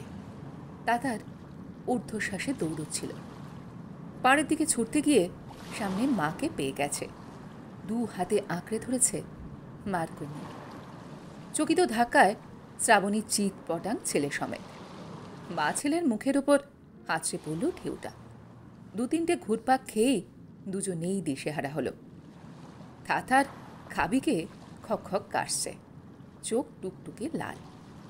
শ্রাবণী দম নিতে দুদিকে মাথা ঝাঁকাচ্ছে সজোরে, থুথু করে মুখের লবণাক্ত জল বার করছে। নিরাপদ দূরত্ব থেকে ধীমান হু হু করে হেসে উঠল। তাতারের জলে নামার উৎসাহ যত বেশি, জলকে ভয়ও ততটাই। শ্রাবণীকে চেপে ধরে বিড়িং বিড়িং লাফাচ্ছে আবারও। আকাশ আজ চকচকে নীল। রাত্রে ঝড়টা হয়ে যাবার পর কোথাও মালিন্যের চিহ্ন মাত্র নেই। সকালের গাঢ় সোনালি রোদ্দুর মন খুলে হাসছে। পূর্ণিমার টানে সমুদ্র উত্তাল এখন, একেবারে কাছে এসে ফুঁসছে। রাগী যুবক ঢেউরা এসে হাত পা ছুটছে পারে, বোল্ডারে আছাড় খেয়ে লাফিয়ে লাফিয়ে উঠছে। স্নানার্থীদের ভিড়ও হয়েছে বেশ। আশেপাশের হোটেলের বাসিন্দারা নেমে এসছে সমুদ্রে। সবাই যে সমুদ্র স্নানে উৎসাহী তা নয়, কারো কারো জল ছুঁয়েই আনন্দ। ধীমানের মতো। ধীমান কখনো তেমন করে জলে নামে না, দোলন ডাকলেও নয়। মাঝে মাঝে ঢেউয়ে নেমে একটু জলে স্পর্শ নিয়ে আসা, ব্যাস। তারপর জলে পা ডুবিয়ে বসে ভেজা গায়ে অস্থির হুটোপুটি দেখা দোলনের। এই মুহূর্তে শ্রাবণীর। তাতারকে রেখে শ্রাবণী আড়াআড়িভাবে প্রবেশ করেছে সমুদ্রে। শাড়ির আঁচল কোমরে শক্ত করে জড়ানো। ছোট ছোট ঢেউ আলতো চাপড়ে সরিয়ে দিচ্ছে। টুপকে পার হচ্ছে মাঝারি ঢেউ। বড় ঢেউ দেখলে ডুব দিচ্ছে জলের নিচে। দূর থেকে মনে হয় ও যেন শ্রাবণী নয়, অন্য কোনো নারী, যাকে ধীমান চেনে না, আগে কখনো দেখেনি ভালো করে। শাড়ি জামা লেপ্টে আছে নারী দেহে। শরীরের প্রতিটি ভাঁজ আলাদা আলাদাভাবে স্পষ্ট। বুক, কোমর, উরু, নিতম্ব। চেনা শরীর অচেনা হয়ে কত কাল পর টানছে ধীমানকে। অভ্যাসের টান নয়, সম্মোহনের টান। ধীমান উঠে জলে নামল। তাতার বাবাকে নামতে দেখে হৈ হৈ করে উঠেছে। হাঁটু জলে শ্রাবণীর পাশে দাঁড়ালো ধীমান। শ্রাবণীর খোলা কোমর, ঘাড়, গলা জলে ভিজে চিকচিক। শ্রাবণী অবাক চোখে ধীমানকে দেখছে। ধীমান শ্রাবণীর কোমর বের দিয়ে ধরল। চল একটু ভেতরে যাই। শ্রাবণী সরতে চাইল না। না না, বেশি জলে জামাকাপড় সামলানো যায় না। একটা ছোট্ট ঢেউ আলগা পেরোল ধীমান। চাপ দিল শ্রাবণীর কোমরে। অন্য হাত শ্রাবণীর কাঁধে রেখেছে। কিছু হবে না, চলো তো। শ্রাবণী পিছলে গেল। না, আমি যাব না, তুমি তাতারকে নিয়ে যাও। শ্রাবণীর চোখে এক বিচিত্র দৃষ্টি। দৃষ্টিতে ভয় না, প্রত্যাখ্যান না, ঘৃণা না, প্রেমও না। তবে যে কি! কথা বলতে বলতে পিছনে সরছে শ্রাবণী। বেশি দূরে না, ভেতরে চোরা টান আছে। ধীমানের জলে নামার আসক্তিটাই মরে গেল। তাতার ধীমানকে জাপটে ধরেছে। চলো না বাবা, চলো না বাবা। ছেলের বায়না মেটাতে কিছুটা এগোতেই হলো ধীমানকে। আপনার তো আজকেই লাস্ট। ধীমান ঘাড় ফেরালো। 7 নম্বরের বড় জামাই জলে নামছে।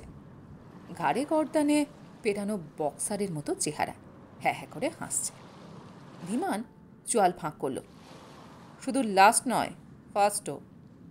লোকটা কথা বাড়ানোর অছিলা পেয়ে গেল। একটু সময় নিয়ে আসবেন তো, নীলগিরি পাহাড়টা ঘুরে আসতে পারতেন। পঞ্চলিঙ্গেশ্বর, রাজবাড়ি, কন্ডাক্টের ট্যুর আছে। তাই পাহাড়ের মাথায় কি সিনিক বিউটি, ঝর্ণা, জঙ্গল। জঙ্গল শব্দটাতে রক্ত চড়ে গেল ধীমানের। দাঁত খিচিয়ে বলতে ইচ্ছে হলো, তুই যা না শালা, তোর শ্বশুরকে নিয়ে ঘোরা না, আমাকে জঙ্গল শোনাচ্ছিস কেন? তার আগেই এক অতিকায় ঢেউ পাগলা হাতির মতো সামনে এসে গেছে। ধীমান তাতারকে চেপে ধরে মরিয়া ডুব দিল। তবু সামলানো গেল না। ধীমানের হাত ছিটকে তাতার ঢেউর সঙ্গে ভেসে যাচ্ছে। ডিগবাজি আর ঘষা খেতে খেতে লুটিয়ে পড়ল পাড়ে। মুহূর্তে শ্রাবণী লাফিয়ে এসেছে। ঢেউ তাতারকে ফিরিয়ে নিয়ে যাবার আগেই ছেলেকে আঁকড়ে ধরল। তার চোখে মুখে স্পষ্ট আতঙ্কের ছাপ। ধীমান জল থেকে বেরিয়ে এলো। কিরে, লেগেছে? তাতারের মুখ দিয়ে লালা গড়াচ্ছিল। চোখ মুখ জলে বালিতে পরিপূর্ণ। শ্রাবণীর চোখে ঝাঁঝ। ছেলের হাতই ধরে রাখতে পারো না, আবার আমাকে নামাতে চাইছিলে। একটু আগের রাগটা দপদপিয়ে উঠল ধীমানের ক্রোদ্ধ স্বরে। বলল, আমি কি ইচ্ছে করে? থাক, সাফাই গাইতে হবে না, আমি বুঝে গেছি। টতের প্রান্তে ঝাউ গাছের সারি। শ্রাবণী তাতারকে নিয়ে সেখানে গিয়ে বসল। তোয়ালেতে ছেলের গা মাথা মুছছে যত্ন করে। ধীমান দাপাতে দাপাতে সামনে এসে দাঁড়াল। তার শার্ট প্যান্টের পকেট বালিতে বোঝায়। খামচে খামচে ভিজে বালি বার করল কিছুটা। তাতারের হাত ধরে টানল। আয়, আর একবার যাই। শ্রাবণী কঠিন। না, তাতারা যাবে না। হ্যাঁ, যাবে না। ধীমান ভেঙচে উঠল। আমার ছেলেকে আমি যেখানে খুশি নিয়ে যাব। চল তো তাতার। শ্রাবণী কঠিনতর। না, আমি বলছি যাবে না, তাতার যাবে না। ধীমান রাগে স্তম্ভিত। ছেলে তার এত নাওটা, তবু সেই ছেলে মাকে ছেড়ে একটুও নড়ছে না। এ যেন ছেলেকে সামনে রেখে শ্রাবণীরই কোনো অঘোষিত যুদ্ধ। হেরে যাচ্ছিল, ভীষণভাবে হেরে যাচ্ছিল ধীমান। এই মুহূর্তে ধীমান যদি বালিতে মুখ গুজতে পারত। ধীমান বিড়বিড় করে বলল, বাড়াবাড়ি, সব সময় বাড়াবাড়ি। পলকে শ্রাবণী ছেলে নিয়ে দাঁড়িয়ে পড়েছে। আমরা কটেজে ফিরছি। কাঠের গেট দিয়ে শ্রাবণী ঢুকে যাবার পরও ধীমান কটমট করে তাকিয়ে রইল সেদিকে। হিংস্র রাগ ফনা তুলছে শরীরের কোষে কোষে। দিকবিদিক জ্ঞানশূন্য হয়ে হঠাৎই খ্যাপা মোষের মতো ছুটল সমুদ্রের দিকে। উন্মাদের মতো লাফালাফি করছে জলে, একা একাই। আশেপাশের মানুষজনের দিকে ভ্রুক্ষেপ নেই, শুধু নিষ্ফল আক্রোশে ঘুষি চালাচ্ছে ঢেউয়ের গায়ে, যেন ঘুষির জোরেই সমুদ্রকে চুরমার করে দেবে। নাকে মুখে জল ঢুকে গেল, তবু লড়ে যাচ্ছে ধীমান, লড়ছে। ধীমান হাঁপিয়ে উঠল এক সময়। এক অসম যুদ্ধ। ঢেউরা আসছে তো আসছেই, অসংখ্য দুর্নিবার। পরাজিত ধীমান ফিরছে এবার, মাথা নিচু করে। যেতে যেতে ফিরে তাকাচ্ছে অশান্ত সমুদ্রের দিকে। সমুদ্রকে এত নির্মম আগে কখনো মনে হয়নি ধীমানের। পূর্ণিমার চাঁদ ওঠেনি এখনো। গহীন আধারে ডুবে আছে বিশ্ব চরাচর। সমুদ্রের স্বর ধীরে ধীরে গর্জন হয়ে উঠছে। বাতাস চঞ্চল। সমুদ্র কাছে আসছে, জল বাড়ছে। ধীমান টর্চ ফেলে শ্রাবণীকে খুঁজছিল। আলো থেকে নিশ্চিত অন্ধকারে এসে হঠাৎ পৃথিবী লুপ্ত যেন। সমুদ্র দেখা যাচ্ছে না। মনে হয় সামনে শুধু এক অনন্ত মহাগহ্বর। কি বিশাল তার হাঁ। কাঠের গেট ধরে ছেলেকে নিয়ে দাঁড়িয়ে রইল ধীমান। নুনে খাওয়া বাঁধানো সিঁড়ি বোল্ডার ছুঁয়ে হারিয়ে গেছে। ভাঙা ধাপিতে এই রিসর্টেরই কয়েকজন ট্যুরিস্ট অশরীরী ছায়ার মতো এখানে সেখানে বসে চাঁদের প্রতীক্ষায়। ধীমান সেখানে শ্রাবণীকে দেখতে পেল না। বিকালবেলা তাতারকে নিয়ে একটু বেড়াতে বেরিয়েছিল ধীমান। সারা দুপুর সে গোঁজ হয়েছিল। শ্রাবণীও বিশেষ কথাবার্তা বলেনি। বেড়াতে বেরোল না বিকালে, ছেলে টানাটানিতেও না। মাথা ধরেছে, মরুককে। ধীমানের অহত যেচে মান ভাঙানোর দায় নেই। তাতার খুশি থাকলেই যথেষ্ট। তাতারকে নিয়ে গোটা জনপদ টোটো করে চষেছে ধীমান। খাঁচার হরিণ দেখিয়ে ছেলেকে আহ্লাদে আটখানা করে দিয়েছে। ছেলের পছন্দসই আইসক্রিম জোগাড় করে তাক লাগিয়ে দিয়েছে ছেলেকে। এখন শুধু রাতটুকু পার হলেই। বুক ভরে নিঃশ্বাস টানল ধীমান।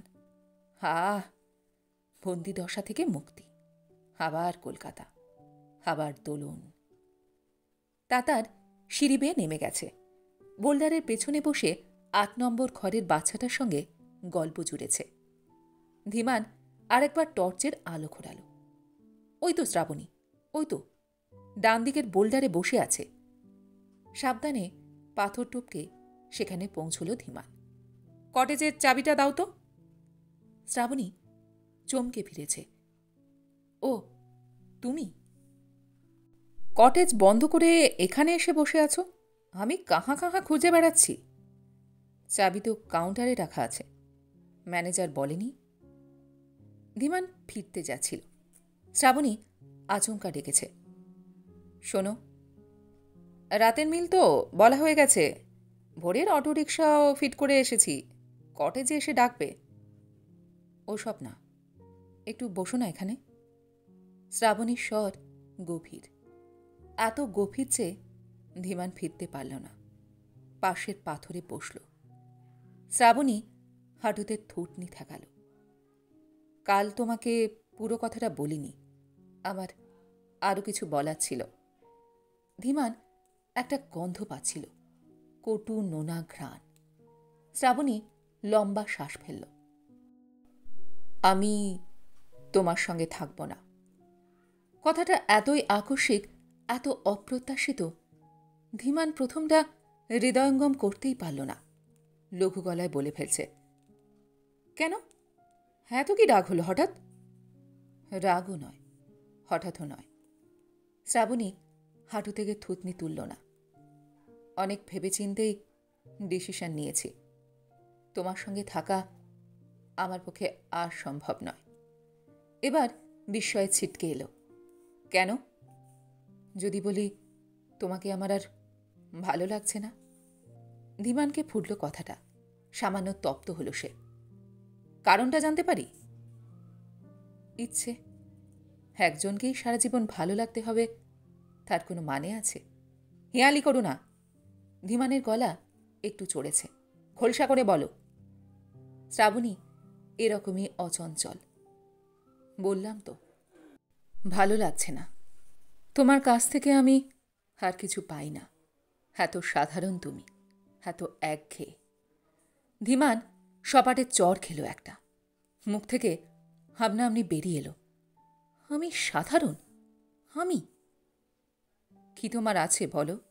ঘুম থেকে উঠে হাই হাই করে কিছু হুকুম, লাখ লাখ ভেড়া ছাগলদের মতো অফিস ট্যুর, অফিসের চিন্তা, বাড়ি ফিরে ছেলে নিয়ে হালহাতিপনা, নয়তো টিভিতে চোখ রেখে বসে থাকা, মাঝে মাঝে রাত বিরেতে আমার শরীরের উপর হামলানো, সেটাও এতটা যান্ত্রিক, এত রহস্যহীন। তুমি একটা নেহাতি কেজো মানুষ। বিশ্বাস করো, তোমাকে আমি আর আজকাল সহ্য করতে পারি না। ধীমান অপমানে বিমূঢ় প্রায় ঘর করে গলায় বলে উঠল, থামো, নাটুকে কথা বলো না। আমি কি মেয়ে ছেলে যে রহস্য করে বেড়াবো? রহস্য সকলেরই থাকে গো, পুরুষেরও থাকে। শ্রাবণী বাতাসের মতো ফিসফিস করল, তোমার নেই। আঘাতে আঘাতে বিদীর্ণ হচ্ছিল ধীমান। পাল্টা অস্ত্র ছুঁড়ল, সেরকম রহস্যময় পুরুষের সন্ধান পেয়েছ বুঝি? শ্রাবণী সহসা বোবা। সমুদ্রের ওপরে আকাশের ঢালে খুব আস্তে আস্তে একটা আলোর সঞ্চার হচ্ছে। অলস পায়ে সমুদ্র থেকে উঠে আসছে পূর্ণ চাঁদ। হঠাৎই লাফিয়ে উঠে পুরো মেলে দিল নিজেকে। প্রতিটি নিঃশব্দ পল, হনুপল, লক্ষ্য অর্বুদ বছরের মতো দীর্ঘ মনে হচ্ছিল ধীমানের। কর্কশ কণ্ঠে প্রশ্ন করল, উত্তর দিচ্ছ না যে? তারই ব্যাংকিংয়ের চাকরি জুটেছে, তাই না? গোপন বিষাদ যেন শীতল আলো হয়ে দাঁড়িয়ে গেছে সমুদ্রে। অন্ধকার এক নীলচে মোহ এখন। শ্রাবণী স্বরেও আলো ছায়া। কি হবে জেনে? আমার জানার রাইট আছে তুমি আমার স্ত্রী। ধরো জানলে কি করবে তুমি? নীল জ্যোৎস্নায় একরাশ কাঁকড়া চড়তে বেরিয়েছে বালিতে। ঢেউয়ের সঙ্গে ভেসে ভেসে আছড়ে পড়ছে বোল্ডারে। ঢেউ সরলেই আবার কিলবিল কিলবিল গর্তের খোঁজে। ধীমান গর্জে উঠল, আই উইল সি দ্যাট বাগার। দেখে নেব, এত সহজে ছাড়ব না। তোমারও স্ক্রু টাইট দিচ্ছি আমি, তাতারকে দিয়ে। তাতার? তাতার তো আমার সঙ্গে চলে যাবে। এমন অবলীলায় কথাটা বলল শ্রাবণী, ধীমানের স্নায়ু ঝাঁকি খেয়ে গেল। তাতার আমার, মাই সন। আমাকে ছেড়ে তাতার থাকতেই পারে না। এতক্ষণ পর শ্রাবণী মুখ তুলল, ছেলেকে তুমি কিছুই চেনোনি। তুমি হচ্ছ ওর আবদার, বায়নাক্কা। আমি হচ্ছি ওর প্রয়োজন। তুমি কি বোঝো না? তুমি শুধুই ওর রিলিফ, যেমন তোমার দোলন। সমুদ্র নিমেষে স্থির, বাতাস নিষ্পন্দ, ধীমান অসাড়। কে দোলন? শ্রাবণী মুঠোয় ধরা 3-4টে কাগজ এগিয়ে দিল ধীমানের দিকে। সমুদ্র গর্জন চতুর্গুণ হয়ে ফেটে পড়ছে। ধীমান হাত বাড়াল না, পাংশুমুখে জিজ্ঞাসা করল, কি ওগুলো? তোমারই জিনিস, এই রিসর্টের বিল। অক্টোবরে আছে, ডিসেম্বরে আছে, মার্চে আছে, লাস্ট এপ্রিলেরও। চাঁদ স্পটলাইট হয়ে আলো ফেলছে ধীমানের মুখে। ধীমান চাঁদটাকে সহ্য করতে পারছিল না, মুখ নামিয়ে নিল। কোথায় পেলে? শ্রাবণীর চোখে চাঁদের কিরণ। তুমি বড় অসাবধানী। প্যান্টের পকেটে রেখে প্যান্ট কাচতে দাও, শার্টের বুক পকেটে অবহেলায় ফেলে রাখো, ব্রিফকেসে রেখে সেখান থেকে টাকা বার করতে বলো আমাকে। ভুল তো তোমার একবার নয়, বারবার। পূর্ণিমার ঢেউ বোল্ডারে মাথা করছে। উৎক্ষিপ্ত জলকণায় ভরে গেল ধীমানের মুখ। শ্রাবণী উঠে দাঁড়াল। কাকে তুমি ঠকাতে চাও ধীমান? আমাকে? দোলনকে? নিজেকেই? দুধারে 2 খাটের মাঝে হাত কয়েকের ব্যবধান। ওপাশের খাটে শ্রাবণীর গায়ে হাত রেখেছে মধ্যরাতের জ্যোৎস্না। দেয়ালের দিকে ফিরে শুয়ে আছে শ্রাবণী, তাতারকে বুকে জড়িয়ে। শুয়েই আছে শুধু, ঘুমোয়নি। চোরের মতো শ্রাবণীর দিকে এগিয়ে গেল একটা হাত। হাতটা শ্রাবণীকে ছুতে চাইছে, পারল না। 2 খাটের মধ্যিখানের দূরত্ব বেড়ে গেছে কয়েকশো যোজন। এত বেড়েছে যেন ওই খাটে আর কখনো পৌঁছতে পারবে না ধীমান। আর যদি কোনো চৌকিদার থাকত, বাইরে থেকে তালা বন্ধ করে যেত ঘরটাকে। হায় রে! ধীমান নিঃশব্দে বাইরে এসে সিগারেট ধরাল। রাত বাড়ার সঙ্গে সঙ্গে চাঁদ বড় প্রকট এখন। অশালীন জ্যোৎস্না ছিঁড়ে খুঁড়ে দিচ্ছে অন্ধকারের সমস্ত মুখোশ। সমুদ্র, আকাশ, মাঠ, ঝাউবন, কারোর আজ রেহাই নেই চাঁদের হাত থেকে। ধীমানেরও না। ভিখারির মতো ধীমান 13 নম্বর কটেজটার দিকে তাকাল। শুনশান মাঠে খেলে বেড়াচ্ছে নীল চাঁদ। কুটিরটা নেই। কোথায় যে এখন মুখ লুকোই ধীমান? আলো ফুটছিল। সমুদ্র দূরে এখন, তরঙ্গহীন। দূর দিয়ে একদম একটা লোক হাঁটুজল ভেঙে হেঁটে চলেছে তীরের এ প্রান্ত থেকে ও প্রান্তে, আবার এই প্রান্তে, অবিরাম। লোকটার কাঁধে একটা ভারী কালো জাল। অস্ফুট আলোয় প্রায় নগ্ন মানুষটা এক জ্বলন্ত সিলুট। নিঃস্ব চোখে চলমান লোকটাকে দেখছিল ধীমান। মরা কোটালে মাছ আসে না, তবু কি নির্বোধের মতো হাঁটে লোকটা? এ কি নির্বুদ্ধিতা, নাকি নিজের সঙ্গে লুকোচুরি খেলা? ধীমান জানে না। তার সামনে এখন শুধুই বিবর্ণ সমুদ্র। গল্পটি এইখানেই সমাপ্ত হল। আপনারা এতক্ষণ শুনছিলেন সুচিত্রা ভট্টাচার্যের লেখা গল্প সামনেই সমুদ্র। গল্পটি আপনাদের কেমন লাগলো, বা আমার গল্প পাঠ আপনাদের কেমন লাগলো, কমেন্ট সেকশনে অবশ্যই লিখে জানান। যদি আমার গল্প পাঠ আপনাদের ভালো লেগে থাকে, তাহলে আশা করব লাইক শেয়ার অবশ্যই করবেন। আর এই ধরনের সুন্দর সুন্দর কাহিনী আরও শুনবার জন্য আমার চ্যানেলটিকে সাবস্ক্রাইব করতে ভুলবেন না কিন্তু। তবে আজ এই পর্যন্ত। আমি খুব তাড়াতাড়ি আবারও অন্য কোনো কাহিনী নিয়ে আপনাদের কাছে চলে আসছি। সবাই খুব ভালো থাকবেন, সুস্থ থাকবেন, আনন্দে থাকবেন। নমস্কার।